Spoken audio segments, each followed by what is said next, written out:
فرمایا کہ یہ جو کہتے ہیں فرماتے ہیں وہ منافع للناس، جس میں لوگوں کو فائدہ بھی ہے، اس میں لوگوں کا فائدہ نہیں، یہ نہیں کہا کہ جو یہ فائدے چیز ہے، کیونکہ جو کماتا ہے وہ ہو جاتا ہے، لیکن اس کے مقابلے میں جو جملہ اللہ لائے کس کیا لایا کس گناہ، وہ منافع کے مقابلے میں گناہ لایا کہ منافع تو ہے لیکن منافع کے مقابلے میں اللہ کی ناراضگی ہے۔ کہتے ہیں اب سودا تمہارے ہاتھ میں آئے، ایک چھوٹے سے چیز کو لیتے ہو یا اس بڑی نعمت کو لیتے ہو، تو گو کہ اس کا نقصان تو یہ ہے کہ آپ لوگوں کی نیند تھوڑی سی خراب ہو جائے گی اور ہے، لیکن میں نے یہ دیکھا کہ اس کے مقابلے میں نفع زیادہ ہے۔ کیا ہے نفع زیادہ، کیونکہ اتنے دیر اللہ کے گھر میں بیٹھ جاتا، میں جب گجران آتا ہوں تو میں ایک ہفتہ 2 باتوں پر بڑا غور کرتا ہوں، 2 باتوں، اور مجھے بڑی حیرانگی ہوتی ہے ان 2 باتوں۔ اس گاؤں کا کیا نام ہے؟ ڈوک شمس، میرے والد شمس الرحمان تھے تو اس وجہ سے تو ڈوک شمس جو ہے اس میں 2 چیزوں پر مجھے بڑی حیرانی ہوتی جب میں آتا ہوں، پھر میں پورا ہفتہ اس پہ سوچتا ہوں۔ ایک یہ کہ مسجد تو ڈوک شمس میں اور بھی ہوں کہ نہیں ہے، اور بھی، لیکن اس مسجد کی زمین میں کس مخلص بندے نے کوئی اینٹ لگائی ہے؟ اس مسجد میں کس بندے نے اینٹ لگائی ہے، اور کس بندے نے جس اخلاص کی یہ زمین ڈونیٹ کی ہے، یا کس مخلص بندے نے اس میں سجدہ کیا ہے کہ رب کی بارگاہ میں ایسا قبول ہو گیا کہ کسی نہ کسی بہانے ہر ہفتے یہاں اللہ کی ذکر کی محفل سچ جائے۔ یہ دور نہیں ہے نا، یاد رکھو مسجد بنتی اینٹوں سے، مسجد بنتی سیمنٹ سے، بنتی ڈیکوریشن سے، لیکن آباد سجدوں سے اور اللہ کے ذکر سے ہوتی ہے۔ آباد مسجد اینٹوں سے نہیں ہوتی۔ آپ بڑا نقش نگار والی مسجد بنائے خالی پڑھاؤ، کچی مسجد ہو لیکن اس میں ہر مہینے ایسی رونق لگ جاتی ہے۔ اگر گاؤں والے کریں، ڈونیشن کریں، پیسے جمع کریں، تو دوسرا مولوی صاحب کو لوگ کہہ دیں گے سرکار تجھے ہر مہینے آ جاتے ہو، لیکن یہ کریڈٹ اب ایک اور بات اس کے ساتھ ریلیٹڈ ہے، جو دوسری بات پہ میں سوچتا ہوں کہ محمد ایوب صاحب رحمۃ اللہ علیہ ایک عام جو روٹین کا شخص ہوتا ہے اس طرح تھے، کیونکہ ہمارے ساتھ جانتے چاہتے، لیکن اس کی کون سی عادات کو ایسی پسند آ گئی، اس کی کون سا کام رب کو ایسا پسند آ گیا کہ اس کے تمام بچوں کو یا مدینے کا کام کرتے ہیں یا مکے کا کام کرتے ہیں، یا ذکر خدا شروع ہے یا ذکر مصطفیٰ مفت میں اس شخص کو، مگر لوگ تو سال میں سال ثواب کرتے ہیں نا، وہ تو ہر بندہ کرتے ہیں سال ثواب ہو جاتا ہے، لیکن اب بھی اس کی سال ثواب نہیں ہے،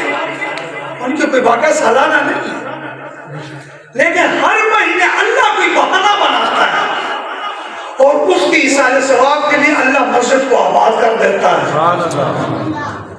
یہ بزور بازو نہیں ہو سکتا، اس مسجد میں بھی کوئی خاص بات ہے اور لگتا ہے کہ محمد ایوب صاحب نے بھی کوئی خاص بات ہے، ایسا نہیں ہوتا۔ تو جس کے لیے اللہ تعالیٰ ایسی کوئی، اللہ تعالیٰ کوئی بندے کو سیدھے راستے لگاتا ہے تو بزرگ فرماتے کہ اس کے لیے موافقات اللہ بناتا ہے، ایسے ذرائع بندے کو نیکی کی طرف جاتا ہے، اور جس کو اللہ برا بناتا ہے ایسے موافقات بنتے ہو برے کا برائی کی طرف۔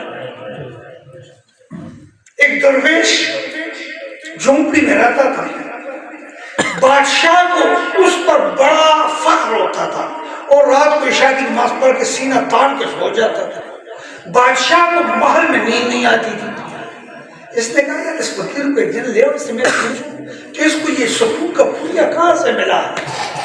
ایسا آرام کی نیند سوتا ہے, ایسے سکون کی نیند سوتا ہے. میں بادشاہوں کی مجھے نیند نہیں آتی. اس سے میں نے پوچھنا ہے کہ تجھے رب کیسے ملا ہے, تجھے رب کیسے ملا ہے؟ اس سے میں نے سوال کرنا. وزیر چلا گیا کہ جی بادشاہ تجھے بلاتا ہے. وہ کہتے درویشوں سے بادشاہ کا کیا کام؟ کہاں درویش کہاں بادشاہ؟ کہتے وہ درویش اور وہ فقیر بادشاہ کے دروازے پر برا لگتا ہے, اور ہر بادشاہ درویش کے دروازے پہ آتا ہے. درویش وہ ہے جو فقیر کے دروازے پہ نہ جاتا, اور بادشاہ وہ اچھا جو درویش کے دروازے پر. وہ بادشاہ اصل میں بادشاہ ہے جو درویش کے دروازے پر, اور وہ درویش نہیں, وہ درویش ہے. جب ہوتا ہے درویش جملہ, درویش کا مطلب ہے در بولتے ہیں لال و جوہرات, یہ لال و جوہرات بانٹنے والے, اور درویش ہوتا ہے در در کرنے والے. تو درویش وہ ہوتا ہے کہ بادشاہ اس کے گلی پر آئے, وہ بادشاہوں کی گلی کے نہیں جاتا. اس لیے اس نے کہا ہمارا بادشاہ سے کیا کام. خیر جب نہیں آنا تھا تو بادشاہ نے کہا ایسا کرو کہ ٹوکرا بنا لو, اس کے ساتھ رسی باندھ دو, جو ہی منزل سے آ رہا ہو ٹوکرے میں اس کو بٹھا دو, اور رسی اوپر میرے مال کی طرف کھینچ دو اور میرے کمرے میں لے آؤ. بادشاہ ہوتے ہیں کہ بادشاہ ہی ہوتا ہے, جس انداز سے بھی بندے کو پکڑ کے لے آتے. جب وہ جا رہا تھا وزیر نے ایسے ہی گولی سی بنائی, جو یہ جا رہا تھا اس میں بٹھا دیا اور رسی اوپر کھینچ دی, سیدھا بادشاہ کے کمرے میں. جب چلا گیا تو کہتا ہے یار درویش تجھ سے میں نے ایک سوال کرنا تھا, تو آتا نہیں ہے. اس نے کہا کہ یار مجھ فقیر سے تجھے کیا لینا ہے؟ اور میں آپ سے یہ سوال کر رہا ہوں کہ تجھے رب کیسے ملا ہے؟ اللہ اکبر. تجھے رب کیسے ملا ہے؟ اس نے کہا جیسے تو مل گیا مجھے. میں نے تو زبردستی کھینچا ہے, اور میں کہا اس نے بھی مجھے زبردستی کھینچا ہے. جس طرح تو نے اپنے پاس مجھے بلا لیا, رب نے بھی مجھے اپنے پاس بلا لیا. یاد رکھو آتا وہی ہے جس کو رب اپنے پاس بلاتا ہے. یہ توفیق کی بات ہوتی ہے. تو اس مسجد پر میں بڑا فخر کرتا ہوں, اور میں کہتا ہوں کہ ادھر نمازیوں کو بھی مرسلین صاحب کے ساتھ جا کے شکریہ ادا کرنا چاہیے. یار ہر ہفتے اپنا خرچ کر کے لوگوں کو بلا کر, آج ہمارے جمعے کا دن ہے, تمام سنیوں کی ڈیوٹیاں ہوتی ہیں. انہوں نے چھٹیاں کس طرح لی ہوں گی, کس انداز سے دفتر سے آئے ہوں گے, چھٹیاں لے کے کام کر کے پھر آئے, پھر ادھر آنا پھر واپس جانا. کیا مقصد ہے؟ قرض و غائب کیا ہے؟ ادھر آنے کا مقصد کیا ہے؟ اب میں اس طرف آتا ہوں. بیٹے مقصد یہ ہے کہ ہمیں اللہ تعالیٰ نے ایک دولت دی ہے, اور میں دیکھ رہا ہوں کہ اس وقت اس دولت کی اہمیت ہمارے ہاں کم ہوتی جا رہی ہے. اور وہ دولت کیا ہے؟ وہ دولت ہے ایمان کی دولت. وہ کیا ہے؟ وہ کیا ہے؟ ایمان کی دولت. لیکن آج ہمیں ایمان کی دولت کا پتہ نہیں کہ کیا چیز ہے ہمارے ہاتھ سے. اب ہمیں کیوں پتہ نہیں؟ میں پیدا ہو گیا, کان میں آواز آ گئی اللہ اکبر اللہ اکبر, نام رکھ دیا عبد الرحمان, ایمان والا ہے. نہ کوئی پیسہ لگا نہ کوئی ٹکا لگا, اس کو کیا پتہ ایمان کیا چیز ہے؟ ایمان بڑی قیمتی چیز ہے, اس کی قیمت اتنی زیادہ ہے, اتنی زیادہ قیمت ہے کہ اللہ تبارک و تعالیٰ کا قرآن اٹھا کے دیکھیں تو آپ کو اس کی قیمت کا پتہ چلتا ہے. اللہ فرماتا ہے ولی الذین آمنوا, اللہ دوست ہے ایمان والوں کا. اللہ, کتنی بڑی قیمت ہے. دوست تیرا کون بن رہا ہے؟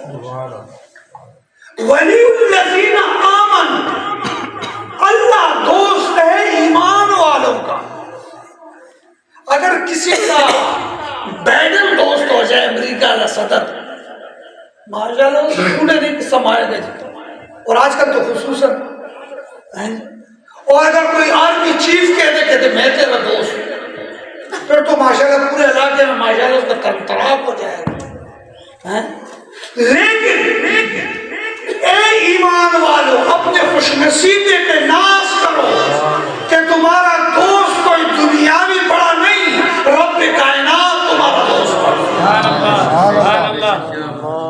اور جس قیمت نے تیرا دوست اللہ کو بنایا وہ کتنی قیمتی چیز ہے۔ اب اللہ نے فرمایا ہے تیرا دوست۔ شیخ سعدی بابا نے کہا کہ ایک دفعہ ایک بادشاہ نے ایک غریب آدمی کہا کہ میں تیرا دوست ہوں، تیرا گھر آنا چاہتا ہوں۔ اس نے کہا کہ معاف کرنا بادشاہ سلامت، میرے گھر نہ آئیے گا۔ کہتے کیوں؟ کہتے میری ہے جھونپڑی، تو آئے گا ہاتھی پہ سوار ہو کر، جب تو میرے گھر آئے گا تو میرے تو گھر ہی گر جائے گا۔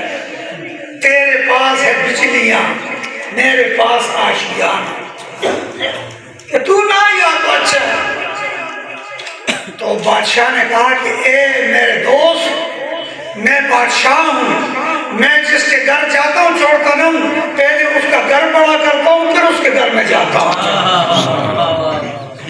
میں پہلے اس کا گھر بڑا کرتا ہوں پھر جا کے اس کے گھر میں جاتا ہوں۔ اللہ فرماتے اے میرے بندے، اے ایمان والے، تو میرا دوست بن گیا، مت کہ تو چھوٹا ہے، دل تیرا چھوٹا ہے اور میں سماتا ہوں تو مومنوں کے دل میں سماتا ہوں۔ کیا بات، کیا بات۔ اب یہ مسجد اللہ کا گھر ہے لیکن اس میں اللہ ہے نہیں۔ مسجد اللہ کا گھر ہے پر اللہ اس میں، مولوی صاحب ہر 5 وقت کہتا ہے اللہ اکبر، کیا مطلب ہے؟ اللہ بہت بڑا ہے، مکان چھوٹا ہے باقی بہت بڑا ہے تو اللہ کی طرف منظور، پر اللہ یہاں ہے نہیں، اللہ بڑا ہے۔ اللہ بار بار لوگوں کو ریپیٹ کرواتا ہے کہ اللہ ہے۔ اللہ کے لیے ڈائریکشن یہاں سے ملتی ہے لیکن اللہ یہاں خود ہے نہیں، کیونکہ اللہ فرماتا اللہ اکبر، پھر اٹھتے بیٹھتے اللہ اکبر اللہ اکبر اللہ اکبر، تاکہ راسخ ہو جائے کہ یہ چھوٹا ہے اللہ بڑا ہے، اللہ بڑا ہے۔ اس لیے میرے دوستو اللہ فرماتا ہے کہ اے ایمان والے، تیرے چھوٹے سے کوٹھلے میں میں آ جاتا ہوں۔ اب یہ ایمان کتنی قیمتی ہوا، لیکن آج ہمیں ایمان قیمتی ہے۔ اب مسلم ہولانی، اب مسلم ہولانی، یہ مسلمہ کذاب کے ساتھ صدیق اکبر کے وقت میں ختم نبوت کے بارے میں لڑا۔ ابو مسلم ہولانی جب یہ پکڑا گیا، مسلمہ کذاب کے ہاتھ میں پکڑا گیا تو اس کو کہا کہ بچے اب تو نہیں بچ سکتا، تو یہ رونا شروع کر دیا کہ ہم آگ جلائیں گے، تجھے آگ میں ڈالیں گے، تیری ایمان کو ہم ٹیسٹ کریں گے، تو اگر چاہتا ہے تو میرا غلام بن جائے، چھوڑ دے موقع، مجھے نبی مان۔ اب مسلم ہولانی فرماتا وہ رونا شروع ہو گیا، وہ مسلمہ کذاب سمجھنے لگے کہ ڈر گئے، اب میری بات مان رہا ہے، تو فرمایا کیا خیال ہے؟ اس نے کہا کہ میرے رونے پر یہ مت کر کہ میں اس لیے رو رہا ہوں کہ تیری بات مان جاؤں گا، میں تو خوشی سے رو رہا ہوں کہ ابراہیم علیہ السلام والی سزا اللہ تعالیٰ نے میرے قسمت میں لکھ دی تھی، کہ وہ ابراہیم والی سزا جو ہے اللہ نے میرے قسمت میں لکھ دی تھی۔ آج تو ایمان کا ٹیسٹ ہے۔ کہتے ہیں ابو مسلم ہولانی کو اس آگ میں ڈال دیا، لیکن آسمان دنیا نے دیکھا آگ جلتا رہا، مسلم ہولانی اس میں آرام سے یوں ٹیک لگا کے بیٹھا، آگ بال بھی پیگا نہیں کر رہی۔ کسی نے کہا مسلم کے ساتھ جلدی نکال دو، تیرے پیروکار خراب ہو جائیں گے اور تم محمد کی طرف چل پڑیں گے۔ کیا اگر غلام کا یہ حال ہے تو محمد کو کیا؟ اس کو چھوڑ دو، جان چھوڑا ہے اس نے۔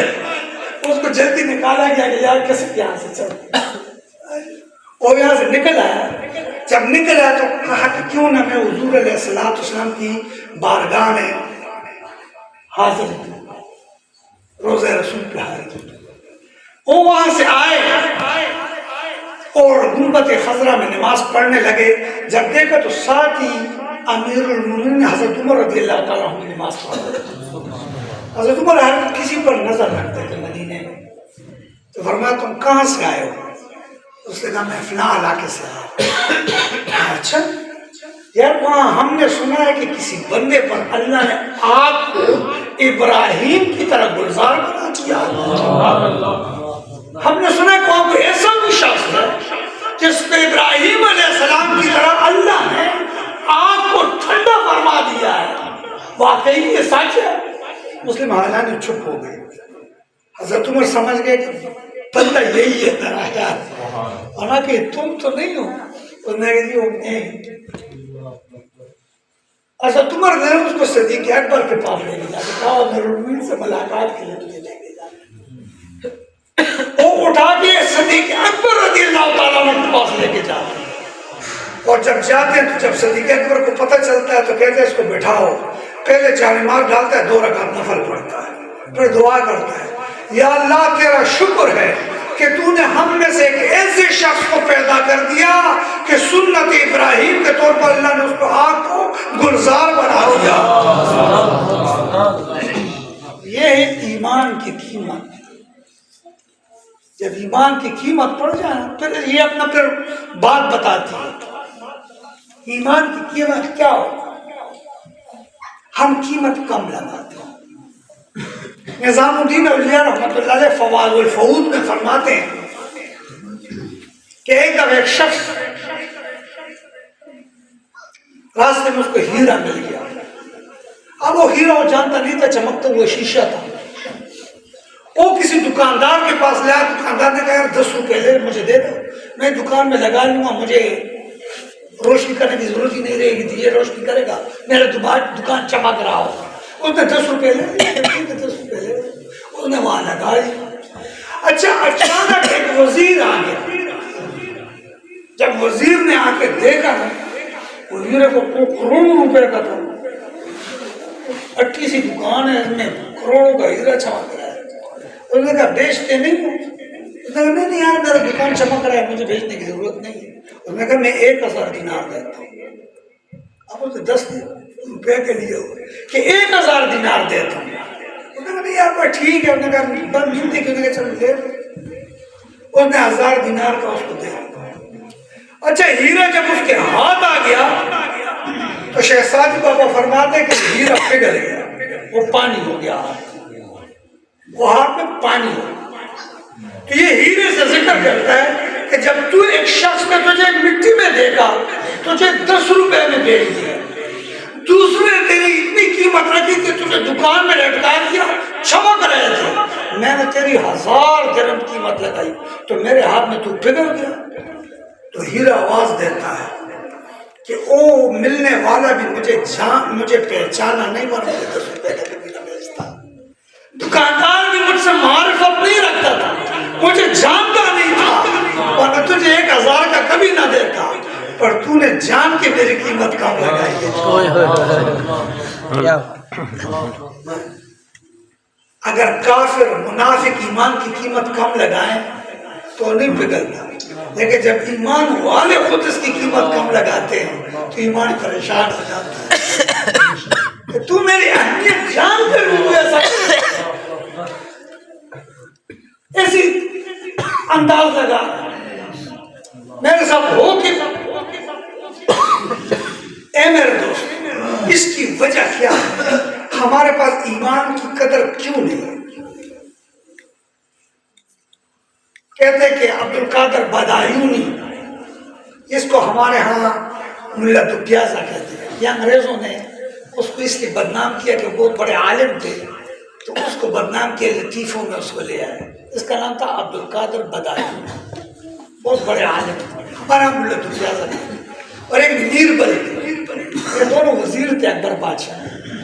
وہاں سے ایک بچہ آ رہا ہے، 100 دینار کا چادر اس کے کندھے پر ہے، اور ایک 2 ٹکی کی جوتیاں اس نے پہنے میں جو اندر سے پٹی ہوئی ہیں، بستروں پہ لگے ہوئے ہیں اس کو آ رہا ہے، لیکن اس چادر سے جو نا جوتیاں جھاڑ رہے ہیں.